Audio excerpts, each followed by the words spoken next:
Robert ஆமேன் போட்டிருக்கீங்க. Crazy செல்லா என் மகளுக்கு குழந்தை இல்லை குழந்தை இல்லை, ப்ரேயர் பண்ணுங்க சிஸ்டர். 10 வருடம் ஆயிட்டு. இயேசுவின் நாமத்தினால் அப்பா அப்பா ஸ்தோத்திர ஆண்டவரே. கிரேசி அவங்க மகளுக்காக ஜெபிக்கிறோம். 10 வருட குழந்தை பாக்கியத்துக்காக காத்திருக்காங்க. அதிக நாட்கள் காத்திருத்தல் இருதயத்தை இளைக்க பண்ணும்.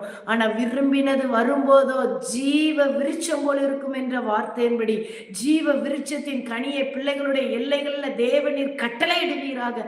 குழந்தை பாக்கியத்தை கர்த்தர் கட்டளையிடுவீராக. பாவ சாப கட்டுகள் உடையட்டுமே இயேசுவின் நாமத்தினால. இயேசுவே கிருபையா இறங்குங்க, கிருபையா இறங்குங்க.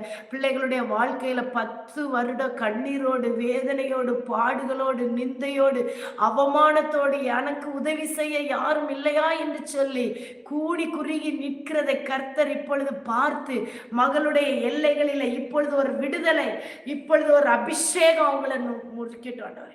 அபிஷேகத்தினால நுகங்கள் முறியும் ஆண்டவரே. அவர்களுக்கு விரோதமா இருக்கிற எல்லா நுகங்களும் முறிந்து போகட்டும். கர்த்தர் விடுதலை கொடுங்க, விடுதலை கொடுங்க. அதிசயத்தை காண செய்யுங்க, அற்புதத்தை செய்யுங்க.